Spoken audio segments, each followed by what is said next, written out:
Gandang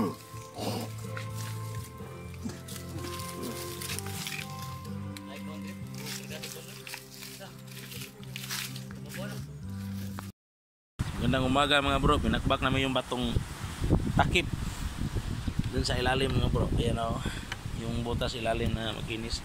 Ayan o, lakas ni bro o. Ah, buak yung bato. Oh, grabe. Oh,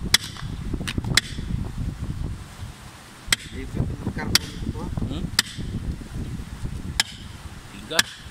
Ilang kilo ng palit karbon? Sip ako eh. Oh, til. Da lagi. Awa. Lapit ko buwak. Buak at tiil.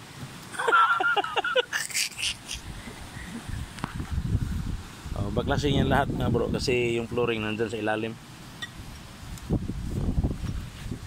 Yan. Yun kasi yung ano eh, yung palaka. Tumitingin dito. Pagkatapos yan sa ilalim, papasukin namin yan mamaya. Yung usay na yan.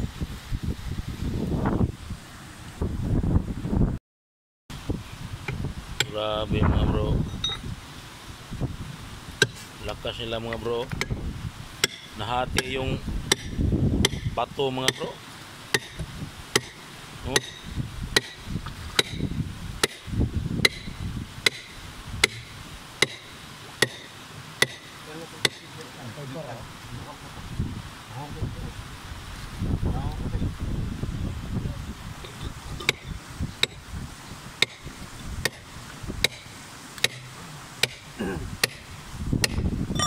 Ikas yung bato mga bro.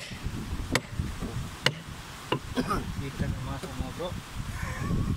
Lang. Original kasi yan eh. Galing Mandawi yan. Galing China. Galing Mandawi.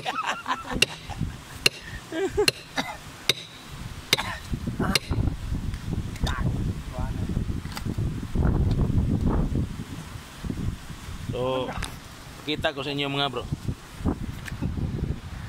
Yung marker dito mga bro.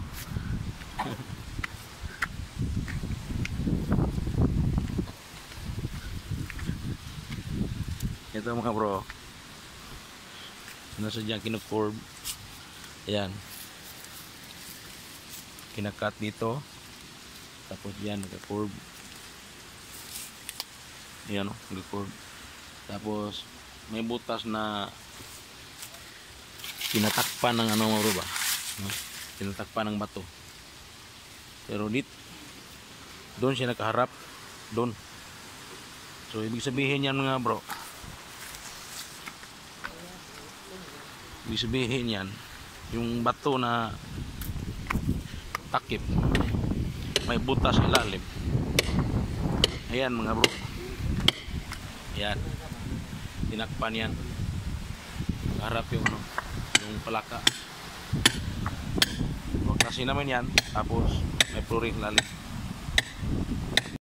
Mga bro, na tanggal na yung takip ng bato, pero hindi kaya. Sobrang tigas talaga mga bro. Grabe yung bato, tigas. Gilid na baklas namin.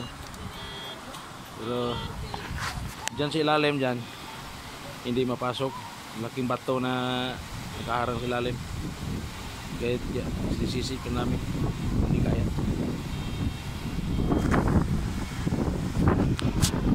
Dyan na yung tatlong hapon sa babaw dyan mga bro. Pinaril ng mga Pilipino. Tatlong daw patay dyan. May bangkay daw dyan, may mga buto, tatlo. Pero pag daanan ng malaking baha, na was out yung mga bangkay dyan sa taas, yung mga gravira ba. So yan lang mga bro. Hirap talaga yung pinagawa ng hapon mga bro, yung tigas.